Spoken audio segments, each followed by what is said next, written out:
set up. That takes you directly into the sheet metal application. But it is something that you can start after you've started a regular part, as long as it's compatible. Like if you just have a sketch in there, something like that, you can turn it into sheet metal.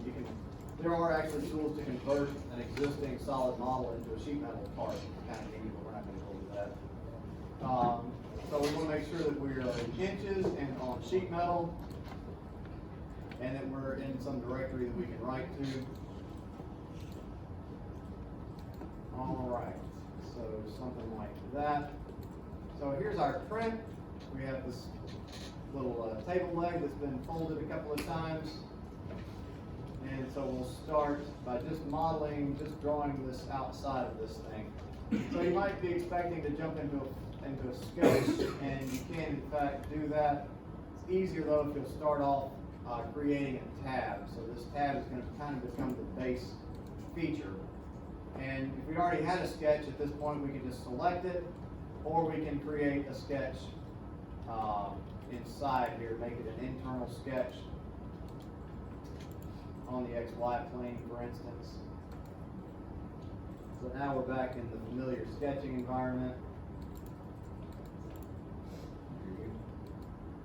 We'll sketch 3 inches over.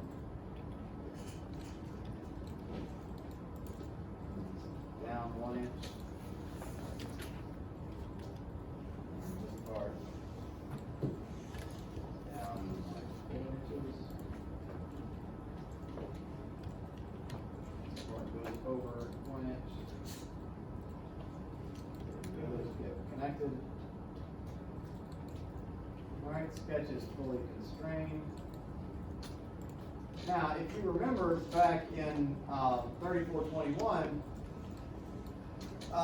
you would be saying things like, well, it's not that simple. You've got this bend to account for, and you've got the thickness to account for. All right, and that's true. But this sheet metal application is smart enough that it will figure out what those allowances are for us. Oh, hell, I forgot to do that. I was supposed to go in here and set up. Now, let me not do it that way. Before you do anything, set the type of sheet metal, the thickness that you're working in. Come in here to File, Preferences, or somewhere Preferences. Let's think of one file. That doesn't seem right.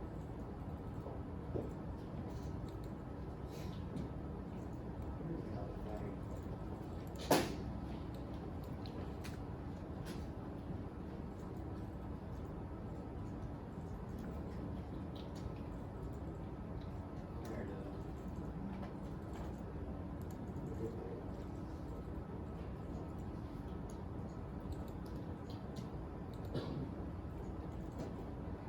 The top file on the top left? Top file.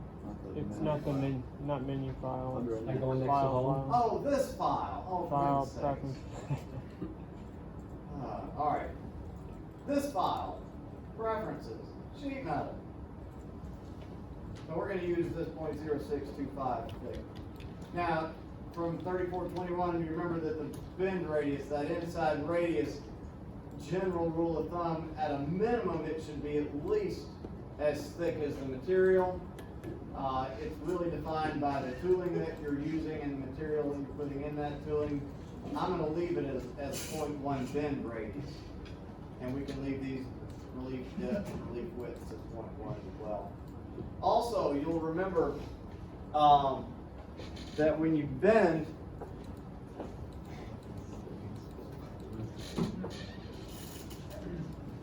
the right way to actually calculate how long the flat pattern is, we've got this inside radius, and then we've got some thickness. It goes around like that. So if you were to actually walk around the inside of this, you'd have one length, and if you went around the outside of this, you'd have a different length. Which one is the actual length of the flat sheet metal? The difference. And somewhere inside, right? Something like halfway. In 3421, we said that it was 0.4 T. NX suggests 0.33 T, and I'm just gonna go with that. That's pretty close to 0.4 like I've always used. 0.33 is probably better, all right? So if we know the length of this thing, what do we call this axis through here? The neutral axis, my goodness, neutral axis. Okay, so that's the part of the sheet metal that doesn't grow or shrink in length. So if we know the length of these straight parts and we know the length of the neutral axis, then we know what the length of the blank would be and where to bend it, that kind of thing. All right. So NX is suggesting that for the neutral factor, we use 0.33, and we'll just go with that.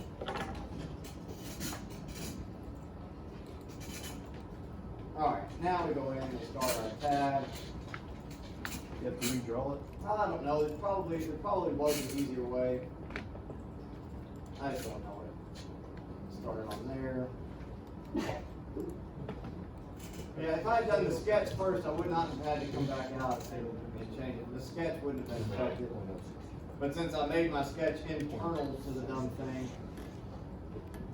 I limited my options on the thing.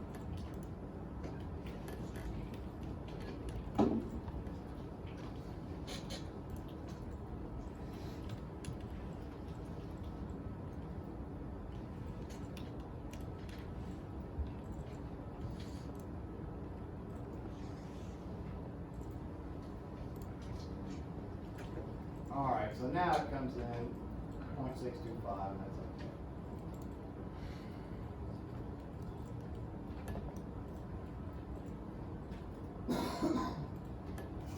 All right, so now what we want to do is add a flange.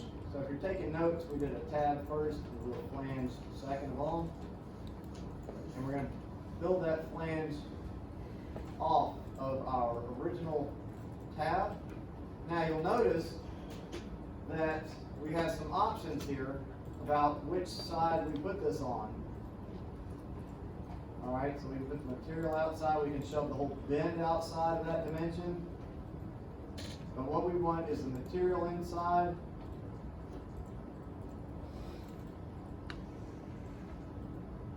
And so that it's not adding distance, we want it to be within those parameters we first set up with our sketch. And in the length distance, this distance here, it's going to be 3 inches. Same as the other side. And it's 3 inches from outside to its length. Very nice. Now I'm going to put a sketch on here to cut out that part. I wish I knew a nice, easy way to reuse that other geometry, but I don't know.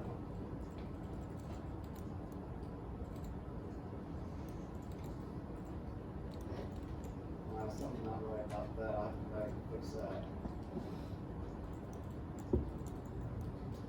And that edge over, wait. Let's see. Can you just get to that? Where you at right now? So it's just a sketch. I'll get out of here and I'll get rid of it. Oh, okay. Yeah, so I'm just going to place a sketch on this tab or this flange right here. All right. Oh yeah, I know what I'll do.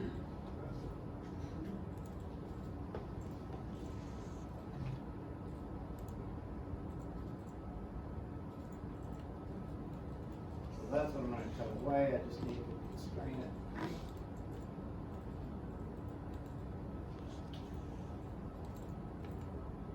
It's 1 inch.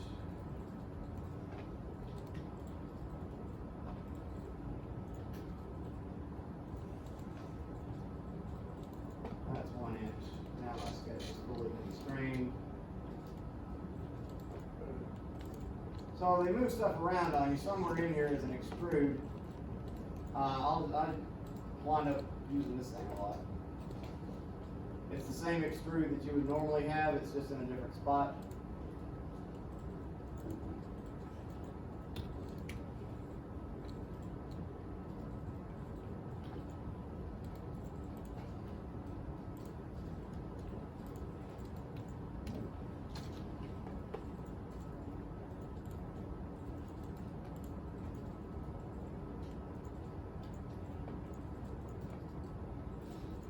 No, that was all fine. I thought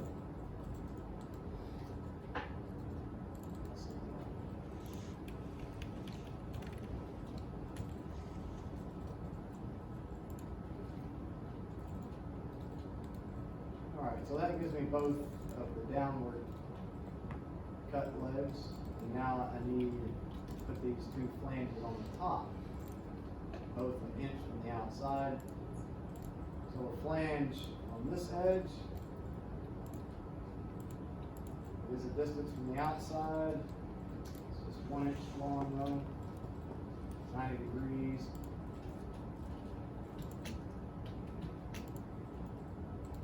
I'll apply that. Yeah, materials on the inside, I'll make sure my flange is inside like that and not outside like that. I need to stay inside my bounds that I set up originally. I've designed it around the outside dimensions. And another flange. Now look, they're gonna overlap like that. If it's done right, there's gonna be some interference there. Don't worry about that. Just go ahead and say okay, and we'll fix that right now with the 3-corner bend. 3 bend. Now you select those 2 bends, this one and that one, and he added this slit down the middle. He still has this original profile on there. Don't worry about that. Don't let that bother you. Just say okay. And you'll see now it actually, even though when you hover over it, it looks like they are overlapping, they're not actually overlapping. And I can prove it to you by unbending one of these with this unbend command. Maybe.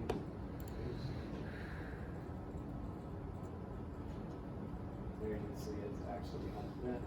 Cancel that. Do that better. There. So I can flip it up like that.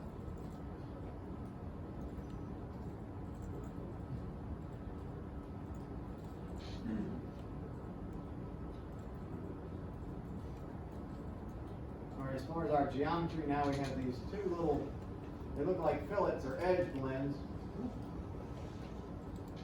Let's see, but in this world, sheet metal world, they have a different name. Break corner, there it is. Thanks. 50.25. Break that corner and that one.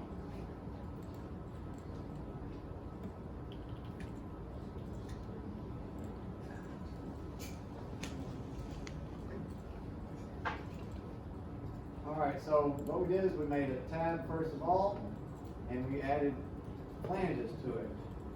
We edited one flange to have a cutout to match our original tab. We added these flanges up here, and we added a 3 bend corner and a break corner.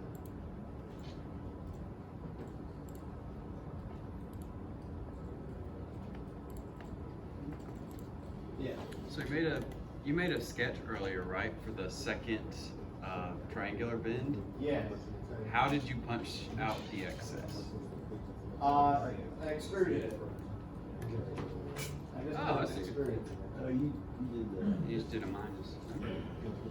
Can you show the 3-corner bit one more time? Yeah. Sure. Let's see, get rid of that, get rid of that. Alright, so when we got done with our second flange, they overlapped like that. We had 2 flanges that overlapped each other. We have our 3 bend corner here, and we want to select the two bends that have the interference in between. It looks like it didn't do anything, but it actually does go in and do it after you hit OK. Art file or y'all? Okay, here's what I want. I want a DXF of the flat pattern. So let's talk about the flat pattern. So up here is the flat pattern. We can just come out here and say flat pattern, boom. And the face that we want is what's gonna stay present while we unfold this. Now, in terms of, if you were looking at the flat pattern in AutoCAD, if you had AutoCAD, you were looking at a flat pattern, what plane would you expect that flat pattern to be in? The XZ, the YZ, the XY plane, or some other plane? XY plane, okay? So what we're gonna do when he says select the face, this is the face that we're gonna unbend away from, so we're gonna select the one that lies on the XY plane, say okay. And look, there's the flat pattern, but wait, it disappeared. Okay? Now, if you had actually read that error message, he would have told you where to go find it. Okay? It actually wasn't an error message. But if we had read that, instead of just dismissing it, it would have told us where to find it. And where it is actually, it made its own model view. Just like when we did the the exploded view, we had a model view that was for that exploded view. That's the same idea here. So there's the flat pattern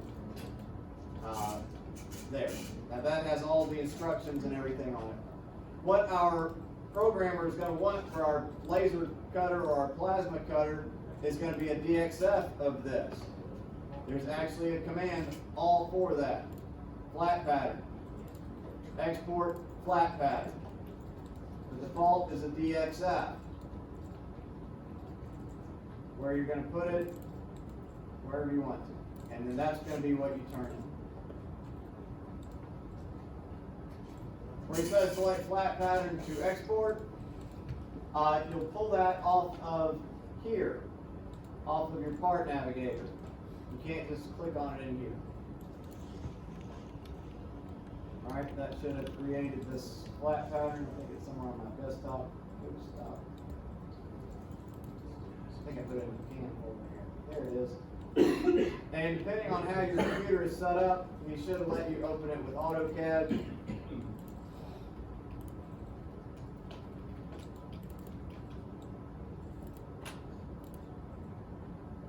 If you have AutoCAD and you're trying to open it, make sure you're using a command to open a DXL. Alright, so there it is. And you'll notice it doesn't have all those instructions on it, bend up, bend down. This is designed just to send out to the sheet metal process. Now, I will say a trick that I have found to be handy, and it's not really included in this, but when I plasma cut a piece of sheet metal, I will pretty much always put a little arc, a little circle right here, anywhere that there's an end of a bend. That does two things. Number one, it helps to make the bend not stick out. It's a little bit of relief around the bend. It makes for a nicer bend. But more importantly, for my sake, it makes it easier for me to go up and line it up in the box break to know where to put the bend. So that's just a little guide. So let me just show you this. Go back out to our model views, get a regular model view going.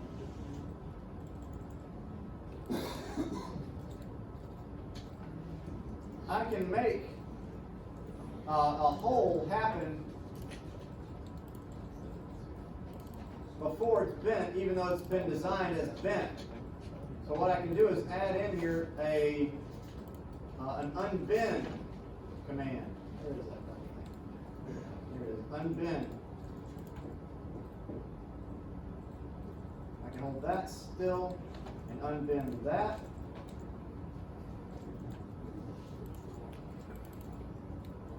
I can hold that still and unbend that.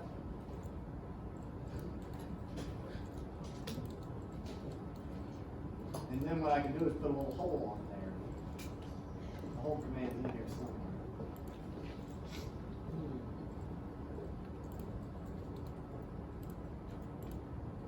There it is.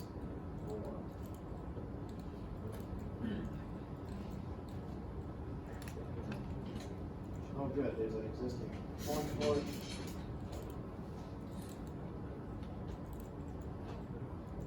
There, so I can put those little holes on there to mark where the bend goes. Now, this one's happening before my flat pattern, so that means that I can go out and look at my flat pattern, and a little hole appears. So that's kind of handy. How'd you get the 45 on the two corners that would be over top? Oh, of each in other? here? Yeah. Alright, so let me come back out. And let me get rid of those unbends. I guess what I'm gonna do is suppress those. Suppress the unbends. There we go. Alright, so that's this 3-bend corner. Get rid of that. Oh, see, my flat pattern does not like that. Alright, so here, it's somewhere over here, 3-bend corner. There we go. There's a closed corner, there's a 3-bend corner, is what you want. The adjacent bends are these two. It doesn't look like it's fixed, but it does draw that line. That's your only indication that it's fixed. And we'll say okay. And there it is.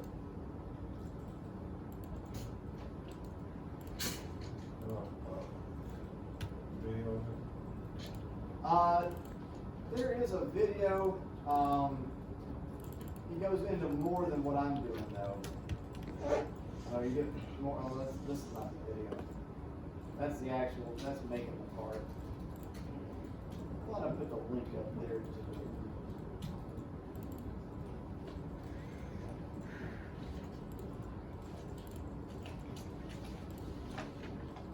How did you get the second flange? So I made a flange and made it 3 inches. But that one? Flip it, yeah, flip it upside down. And then make that flange on that, not the yellow side, the red side there. And that makes a 9 flange. Yeah, I'll go through it again. Yep.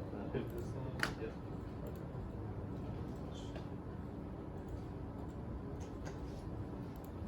Let's see. I don't have those marked.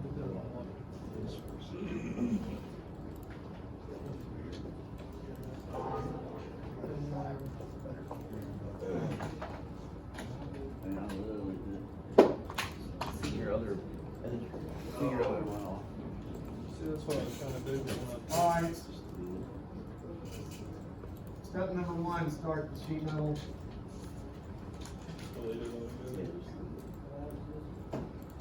Step number 2, go to your file, the one at the top, preferences, sheet metal preferences.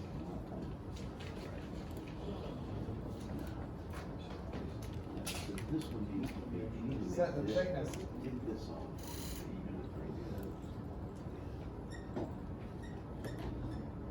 5/8, not 5/8, 16. That's the only thing you change in there. Number 3, start at the tab.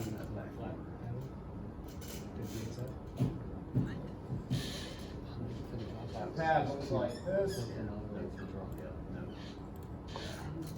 4 inches, 3 inches, 1 inch, 1 inch. The sheet metal thing. Oh, I mean, I think we're done, right?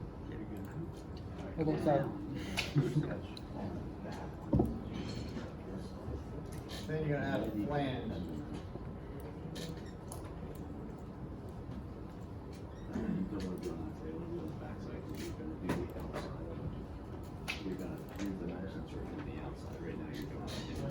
Then you're gonna cut the flange. So your second flange looks just like your tab.